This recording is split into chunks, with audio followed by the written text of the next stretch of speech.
Ladies and gentlemen, episode 12 of the Are We Chill podcast. Today we have a special friend join the podcast. One of our boys that's actually we've known from afar. He's living out in Chicago, Illinois, but he's been following us, I think, since we started the Are We Chill podcast, early January. So finally, we want to welcome our friend Chance to the Are We Chill podcast. How's it going, guys? Thanks for having me. I appreciate it. Welcome. Dude, no problem, dude. And again, we're so happy you're finally here. It feels like I've known you forever. We've been kind of texting here and there. You've been checking us out. We've been checking you. But no, dude, we love the story about you and how you got started. But bro, we can't start this thing off. We have to start this off the right way, dude. So right, I mean, you got to go grab yours. So I'm going to let you for the people listening, we're actually going to do a Chugbud because Chance is the one that actually started this amazing little beer pong looking thing, the Chugbud. It's like the 2021 version of the Chugbud of the beer pong. So we're going to just, we're going to do it. We're going to shotgun a fucking drink right now. Chance is grabbing his. I love it. DG, you can grab yours when the time permits, but the founder and the creator of the Chugbud is going to do a Chugbud with us when he's ready to go. I'm going to open mine up right now. I'll probably put him on the spot here. I love it. Right away. Do it. Yeah, you got to kick it off the right way. Hopefully, there we go. He's got to open it right out of the box. It's like a little funnel. There you go. Like a fresh one. So yeah, describing it to the audience here. So Chance, what's the best way to describe what the Chugbud looks and feels like? Kind of like it's like a nipple, dog. It's like a nipple. I just tell people it's a pocket-sized beer bong. You know, like people always say, like it is a combination between a shotgun and beer bong, but essentially it is just a pocket-sized beer bong. You know. Awesome, dude. No, we had to at least start it off right. You know what I'm saying? Yes, sir. All right, my brother. Here we go. Get it, boys. Woo! All right. Woo! Now we're boys. Now we're boys. It, baby. Let's go. That's how we get it going, boys. And that's how we started. That's how we get it going. The creator, inventor of Chugbud just did a Chugbud with the big cat, Bobcat, Bobby Getz, and friends. Love it. Let's go, baby. I feel like every podcast should start like that. Absolutely. Just get it going right away. Let's go, dude. So yeah, keep that one nearby too. All right. Perfect. So Chance, getting right into it, man. So where did you grow up? Where are you from, man? So I grew up in a small town called Plainfield, Illinois. And unfortunately, when I was younger, my dad passed away when I was 8. So me, my mom, and my sister, who all lived together, we just kind of bounced around from house to house, but mainly just in the Plainfield area. And probably I'd say 7 years ago now, my sister met a guy out here in a smaller town called Ottawa, Illinois. It's like a little small farm town. And she got married to him, had a kid. So my mom kind of followed back too. And now that I just moved back, I'm just moved back in with my mom for the time being. And so I'm living right here in Ottawa, Illinois. That's right, but yeah, mainly just a small town kid. Nothing crazy growing up. I played sports all my life, baseball. I was a college athlete. I played 2 years at a small school in Iowa Wesleyan. It was NAI, but we switched to D3. And my junior year, I transferred to Benedictine University, which was a D3 school in Naperville, Illinois, Lisle. So got a degree there in sports communication and got to play baseball. So I couldn't complain. That's awesome, man. So you did the sports stuff growing up, and then so then you went college wise. Where did you go to college, or did you go to college out there? Yeah, that was college. Benedictine was a college in Lisle, where I played college baseball, and just normal life. That's awesome, Nothing man. Too crazy. And then 2 years ago, when I partnered with Mike, I moved out to LA, and other than Iowa.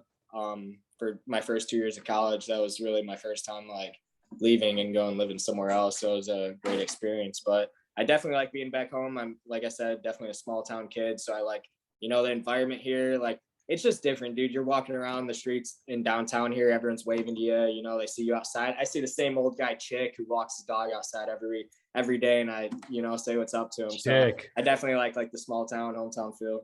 Chicks chill. We already know that. That's awesome. Chick is He's like, chill. I think he's like 90, but he walks his dog like miles every day. Oh, I swear all he does is walk. I'll hopefully be doing that at that age, man. That's amazing. Yeah, right? You gotta love that.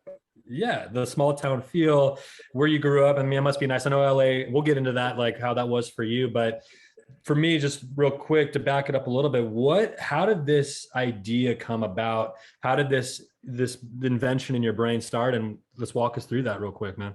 Yeah, so it was my senior year of college, and me and a couple of the kids on the baseball team were drinking one night in our dorm room, and we were doing beer bongs, we were doing shotguns, all that good stuff. And for some reason, the next day, I always had like a creative like mindset. Like I'm always thinking of like what can I do to make this better? You know, I'm very like hands-on. Like I'm a very like handyman type dude. I love doing like hard work. I love making stuff. I love creating stuff out of nothing. So I was sitting in Judaism class the next day, and I remember I can like picture it to this day. I was just sitting on my computer in the back while he was talking, and for some reason in my head, I was like, I wonder if there's a pocket-sized beer bong out there, because we were doing big beer bongs last night and stuff like that. And I was just like thinking, like, is there something better? Is there like a pocket-sized one? So I searched it online, couldn't find anything like that. And it was just kind of one of those things where like it hit me, and I was like, I think I should roll with it. So I went back to my dorm and I cut the top off a water bottle.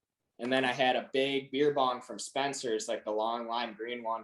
And I cut the tube in half and taped the two together, and kind of had like a janky version of one of these. And I taped it onto a beer can, and I took my dorm room key, and I was like, this has to have airflow somehow. So I punctured it with my dorm room key, and I was just like, this could actually go somewhere. I'm showing my roommates, and all my roommates are like, oh, cool, whatever. I'm doing homework, like get out.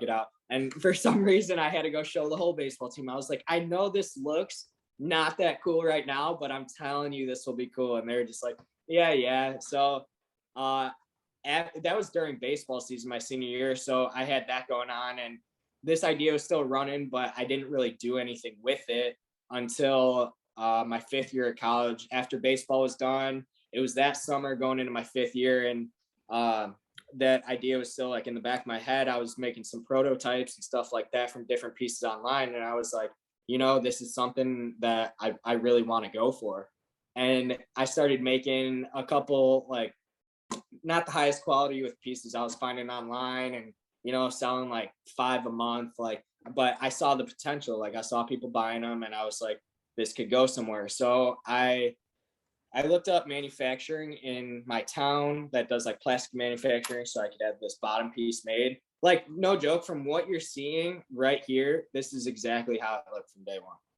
Like, wow. Like it has not changed really any at all. And so I got that manufacturer, and it wasn't easy, like, especially because I was about to get out of college and stuff like that. So I was going to have I still have student loans I'm paying off, everything like that. So it was hard. I needed help. So I asked my mom, and what mom's going to fork over money because you have a beer bong idea. You know what I'm saying? Right. But my mom's a great lady. She's always been there for me my whole life. She's like my best friend. So awesome. I took out a loan against my car. My mom helped me out with some money, and she busts her ass.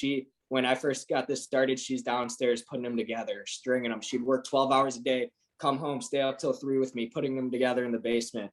Like I see, it just wouldn't be where it was if I didn't have the help and support from her, because it is hard to do it by yourself, So back to the manufacturing, I got a manufacturer. I took my loans out, and they produced this, and I went on sale 2018 in October, and I was doing a couple thousand in sales every month, like a couple $1,000. And I did a post with this Instagram page called Do It for State, and somehow Street Bike Tommy from like the show Nitro Circus hit me up, if you know what that is. Yep. And I recognized the name, and I was like, man, that kind of sounds familiar. And like I looked him up, I was like, oh, no way. And he's like, can you send some? I'd love that. And I was like, for sure. He's like, do you think you could put Travis's number on one? Like, I'll give him one. I'm like, of course. So I overnighted it the next day. And again, like, I still wasn't doing that much in sales. So the next day it gets to him, whatever. I'm out fishing across the street from my house, and my phone on Shopify has like a little ding when someone buys it, like a cha-ching, and my phone just starts going nuts. It's like cha-ching, cha-ching, cha-ching. I'm like, what is going on? I look and it's like $4,500 in sales like already, and I'm like, oh my god, like what the hell? So I look. This in one day. One day.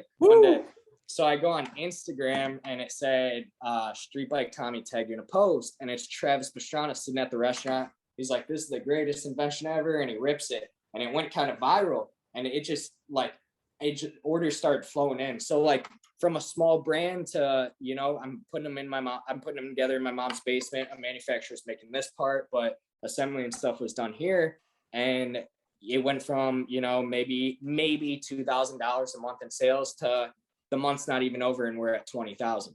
So like, that's when my family started seeing like, wow, like this could be a great idea. Like, even though they were backing me because they love me, and, you know, in their head, they were still like iffy about the whole thing.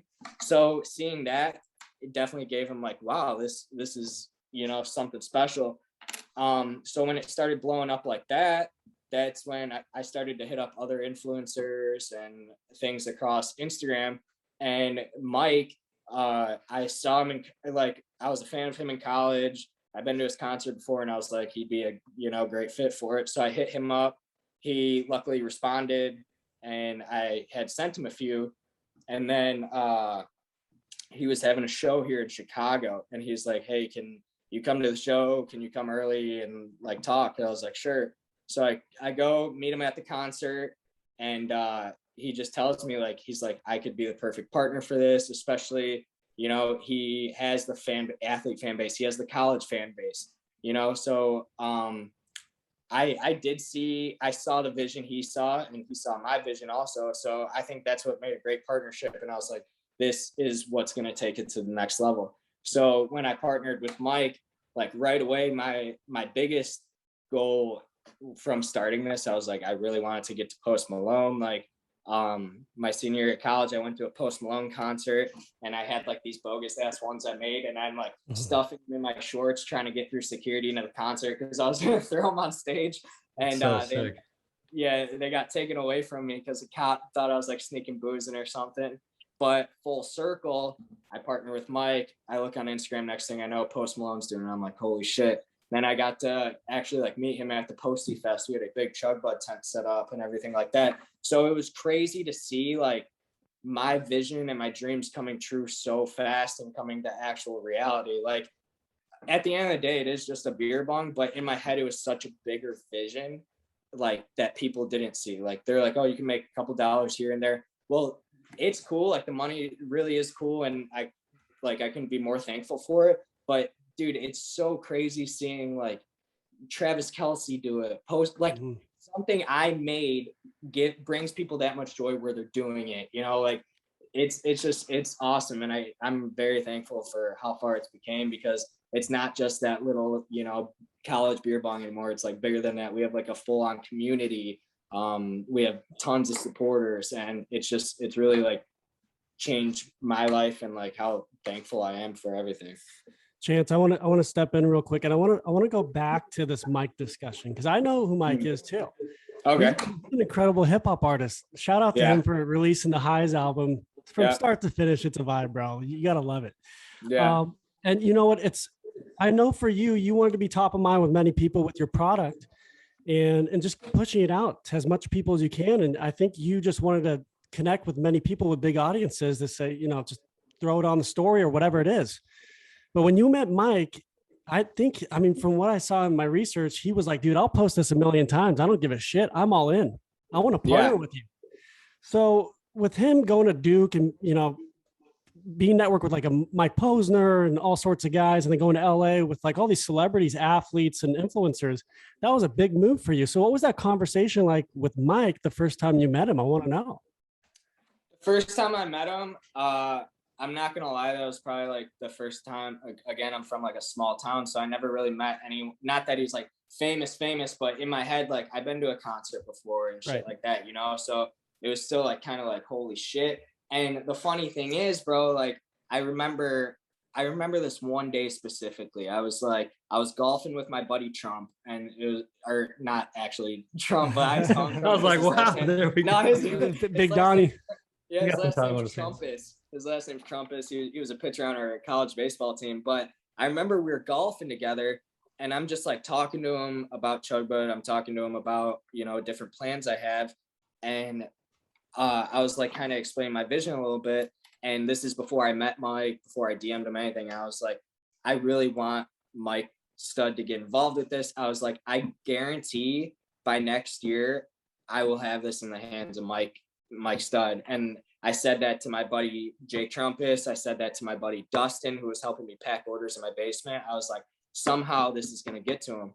And it's that whole thing. I know Mike talks about, but like manifesting, like seeing, like actually picturing it to the point where it's going to fucking happen, dude. 100%. If that's all you see through the tunnel, that's where your fucking energy is going to go. And somehow the universe is crazy enough where it just happens to fucking work out. So, you know, that when I first met Mike, that's when I was like, wow, like this, you know, that everything I had on plan is going exactly like how I want and stuff. And now he wants to partner with me, you know? So now, not just now from meeting him, now it's becoming a partnership. So he kind of told me his plans there. He was like, you know, I'm friends with Post, like we could get this in the hands of Post, and not just that, but like a bunch of athletes, you know, like I said, the Travis Kelce, you got Johnny Manziel. Yep. So it was a great partnership. And he basically explained it to where I'm paying for all these promotions, you know. If I had to have someone do it, I'm paying for that.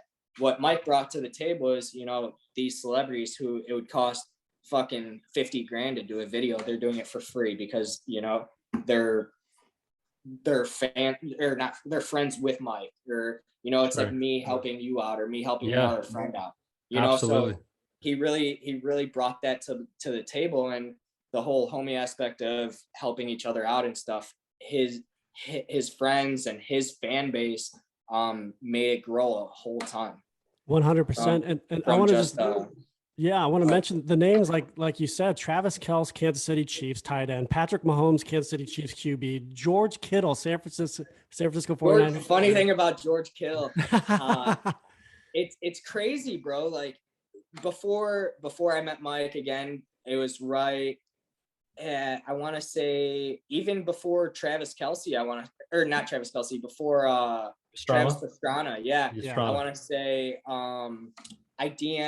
I saw someone tag Kittle in like this Iowa video I posted of me like going to University of Iowa and doing Chugbuds at like a frat party, and someone commented on tag George Kittle because he went there. So I DM'd him. That was like one of the first celebrities I ever DM'd, and he's like, yeah, of course, like send some. So I sent it to the 49ers stadium, and he DM'd me and he said he got it and stuff, but he could never do a video with it or something like that. And now full circle again, I look on Travis Kelce's story and he's ripping him with Travis Kelce, you know, a year later. That's so crazy. He had the first opportunity. He was the first celebrity I DM'd. And that's all it takes, man. And that's what I love about your story, is that no one just does it. Everybody's afraid. They're scared to just take that first step. What I see from you is you just did it. And that's the first step. Even what we're doing here with the podcast, you need to do that. And you did it. And I respect it. I commend you for that. Bro, that's what a lot of people, you know, don't get. Like people who complain about their jobs, like, I hate my job, or, you know, I'm working too much. Well, then fucking do something about it. Like as much as it sucks to say quit, and, you know, you can. They're like, oh, I can't quit, I have bills. Well, you can fucking quit. You literally can quit and do something else. If you don't like that, you can quit and do something else. You know, like if you break it down into like little numbers, like let's say how much right now would $5,200 help you? Like if you made an extra $5,200 a year, that's only $100 a week. $100 a week, and you just made an extra $5,200. You know, so it all comes down to taking that initiative step, taking like people who aren't making enough money. Well, pick up something on the side.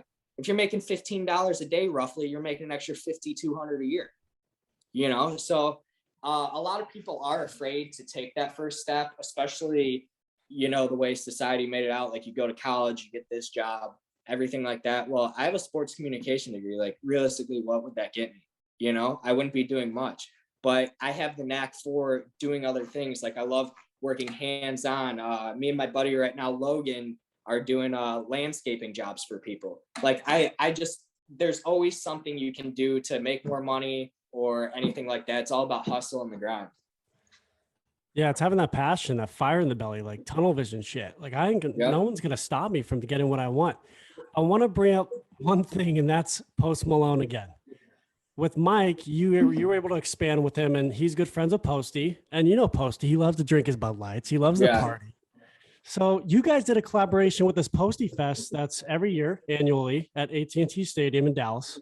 And he had his own PM Post Malone Chugbud, which is fucking sick. And I saw it. What was it like working with Posty? And from what I'm seeing, you guys sold out in 1 minute with those. Yeah, we sold 2,000. We sold 2,000 units in under a minute, and that was like our first like collab, and that was like amazing for me to see because I haven't seen the product on that high of a level yet. Like we dropped like a Christmas edition and did like around 15K in sales in one day, and then we dropped this Post Malone one and 2,000 units sell out in under a minute. So it was crazy to see on. I think I actually have like when they sent me the stencil for the posting, like the first ever. Yeah, let's see it. Let's check it out. Grabbing the goods.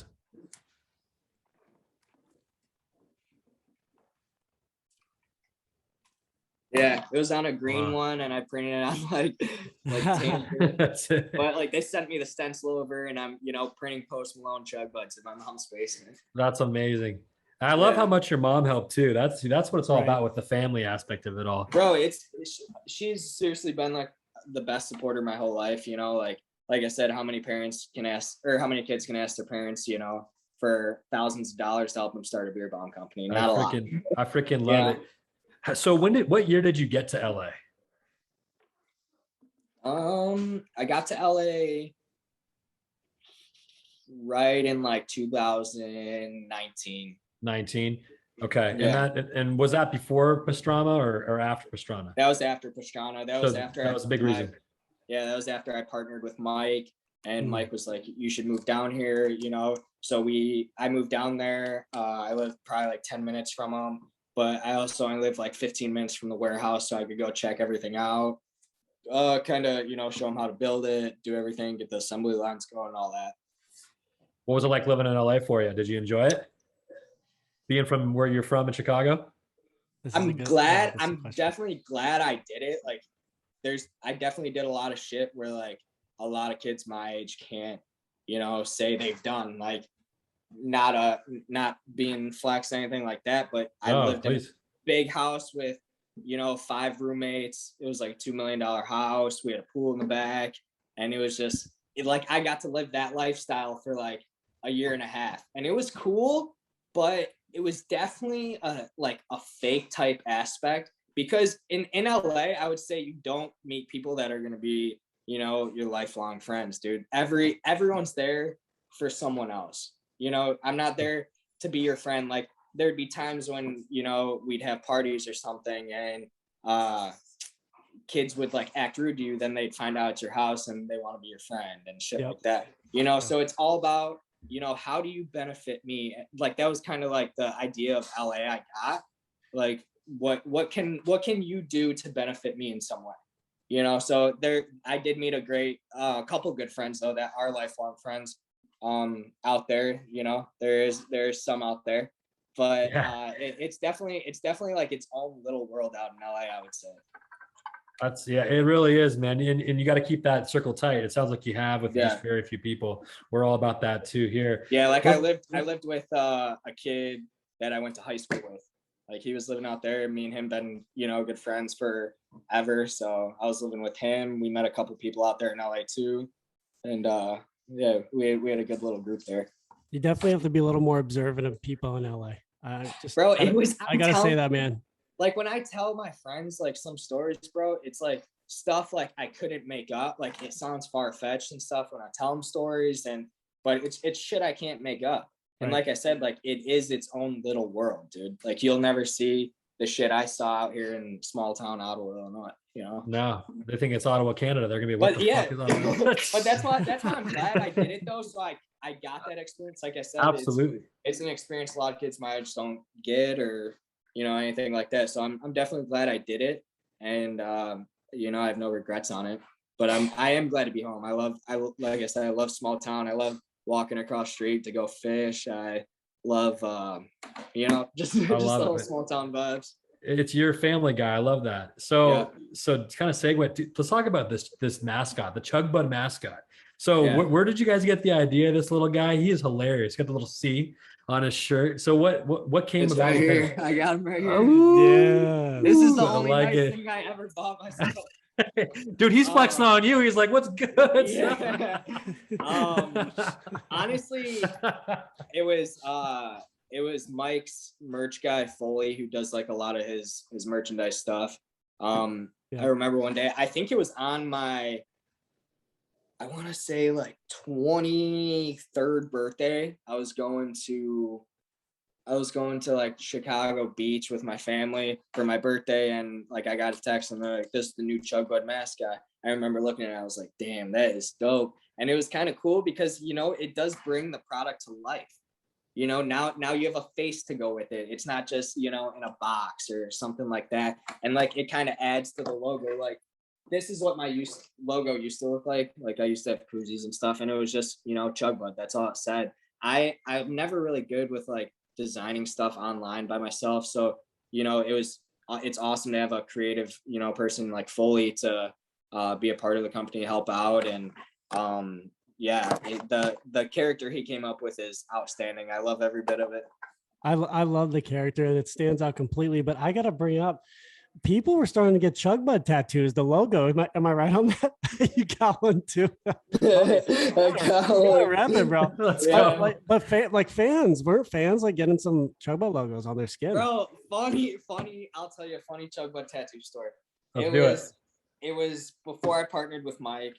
I went down to South Padre Island in Texas for like a spring break Chugbud thing. I went with my buddies that own this drinking game called Play Dicey. I met them through Instagram, and we were like, "Hey, we should go, do a spring break type thing."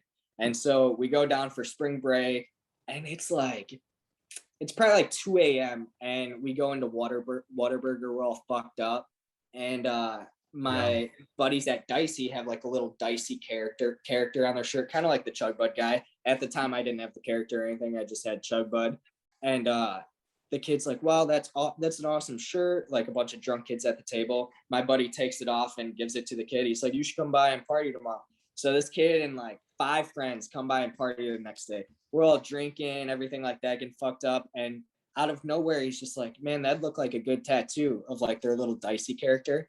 And he's like, "We'll go pay for it right now if you get it."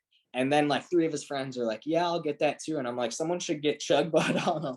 And at the time I didn't have a character or anything. So we all go to the tattoo shop. They're all getting the Dicey guy tattooed on them. And this kid, what the fuck was his name? Nick Johnson or something like that. Nick Johnson, I like it. Yeah. And he was like, he's like, "My mom gave me 2 rules." Like I think he was like 18 or something. And he's like, "My mom gave me 2 rules. This was my first spring break. Don't get anyone pregnant and don't get any tattoos."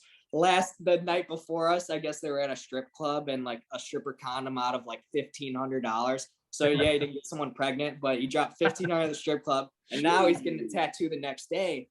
And he got the Dicey guy on him, and he was like telling me he's gonna get Chugbud on him, and he's like, "I have to get Chugbud on me too." I'm like, "You don't have to do it, bro." He's like, "No, I told you I would do it." So this kid literally just, for his first tattoo ever, has Chugbud across his chest. Oh yeah. No. and On his chest.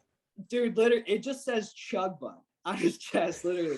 And we get back from tattoo place. We're all drinking that night and stuff, and other people come over and party. And the kid who got Chugbud bought a Chugbud from me earlier that day. And I'm drunk, and someone asked me for a Chugbud. I just handed it to him, and the kid sees it. He's like, "Hey," he's like, "I got Chugbud tattooed on me, and you still made me buy one." Oh my God. I paid for his tattoo though, but yeah, dude, I just think it's hilarious that the rest of his life, he's literally just gonna have the word Chugbud tattooed on his chest. It's free branding. Yeah, free branding. If only His mom's probably like, what the fuck is that? His mom's so stoked. I wish he could have like filmed his mom's reaction coming home. Yeah, bro. I think it's hilarious too, because I follow him on Instagram, and like, so when you follow someone on Instagram, like if they comment on someone else's video, like they're one of the top comments, and like if like the Travis Kelce video and stuff like that, like I'll see him comment on it and be like, hey, I have Chugbud on my chest. And it just kind of reminds me of that day because I thought it was hilarious. That was dude, that's a crazy ass story. I didn't even have a Chugbud tattoo, you know? That's insane. Like, yeah, so I suckered that kid into getting it. Well, good thing you didn't get anybody pregnant. That's the main thing, right? You know, he's being a good guy. Exactly. He's 1 for 2. Oh gosh, dude. It's your beer's best friend. Who came up with that slogan? Foley and Mike, actually, yeah. Like I said, they're great at marketing, they're great at different ideas. So it's definitely great teamwork when you have a creative side like me mixed with 2 other creative guys, and it just kind of gets the thing flowing. We had a couple other slogans we were gonna use, but at the end of the day, we came down to your beer's best friend, just because, like, you know, I don't know, it's kind of catchy, just like Chugbud. Peanut butter and jelly, you know what I mean? Exactly. It's perfect, exactly. bro. So are you still like working with Mike on this stuff, or did he gave you some money to take over on it, didn't he? Yeah, so I still own 1%, and I got $1 million for it. And then I still get like a salary and like health insurance covered and stuff like that. Beautiful. Plus royalties. Yeah, dude, it was really great. And like I always told my mom, like growing up too, I remember we were living in this apartment in Naperville, and it was a small apartment. She would sleep on the couch, and she gave me the bedroom, and like there was these massive houses across the street. And I was like, one day I'll put you in it. I didn't buy her house, but it was nice that like once I got that first lump sum of money, I came and paid my mom's mortgage for it, you know? So that was like, it was really like a great life achievement, I guess you could call it, just because she's given me so much. It was really good to, you know, give back to her. It's an amazing moment, man. I love that story. It was super cool. That's awesome. And you remember the early days, what she was doing with you. Yeah. Right. That's what I'm saying. Yeah. She was slaving away in the basement, putting these things together. Do you still do like a day-to-day basis with Chugbud, or do they kind of take over? I do on like the creative things. Like we have the 2.0 coming out, so I helped with different designs on that. Whatever they ask me to do, you know, reach out to different fraternities or stuff like that, like I'll do. But for the most part, they do all the marketing and, you know, finances and stuff like that. I was trying to explain to somebody the other day, sorry, and it was you know how UFC was sold and like Dana White's kind of like the face still of it, even though it was sold. I would think it's similar to this. You're still the face of Chugbud in a lot of ways, and everybody else kind of in some Mike's other ways. More the face of it, and or both you guys are. I'm okay with it, but like it's like an ego thing. I do wish I had a little more, like, you know, like not that many people, like a lot of people think Mike came up with it or stuff like that. Like I do wish I had a little more clout from it, but again, at the end of the day, like it was what's best for like the brand to grow, you know, like that, to get Mike behind it, get celebrities behind it, everything like that. And that was one of like the main things of why I partnered with him too, because, you know, I made my first $100 by myself. I made my first $1,000 by myself. I could have made my first $100,000 by myself and stuff like that, but it would have took time. So it's nice to have a partner like Mike, where it kind of like sped things up, and, you know, he's really helped out to growing the brand exponentially.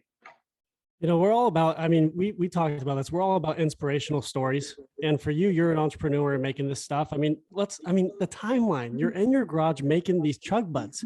Now you're with all these celebrities and influencers and all these people. You're with Post Malone, collaborating and selling them out in your garage to Post Malone and all this stuff. That's pretty incredible, my man.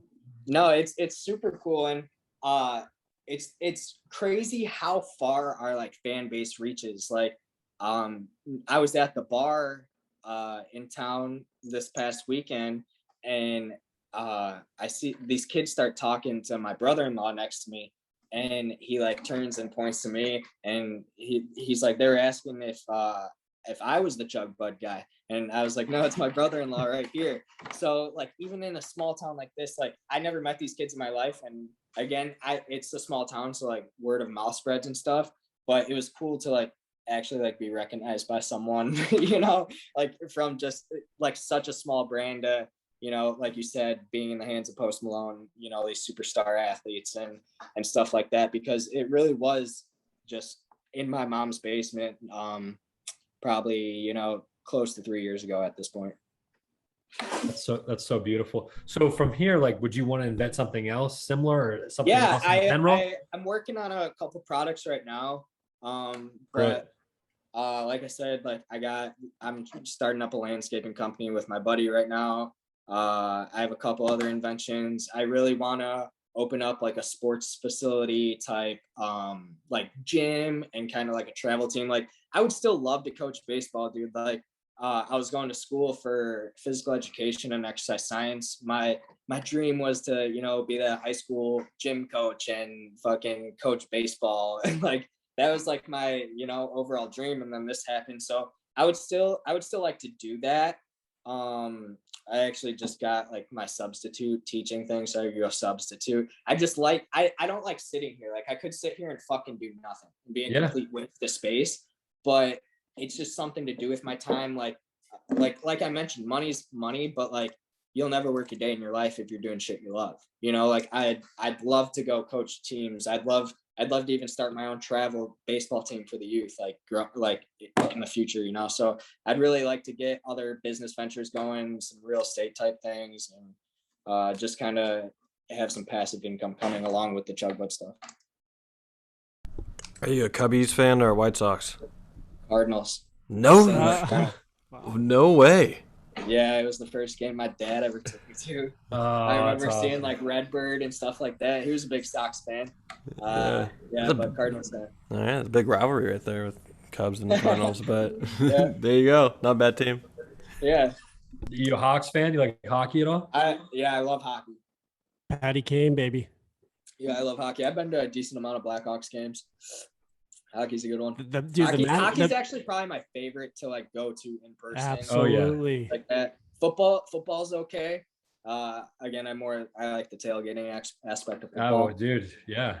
Chance, how wild's the Madhouse, man? It's fucking wild in that barn. If you go, there's a GIF of me. Like if you type in Bill's Mafia, it's me just getting thrown through a table. Like I did a Chugbud, and then I just got launched through the table. Holy shit.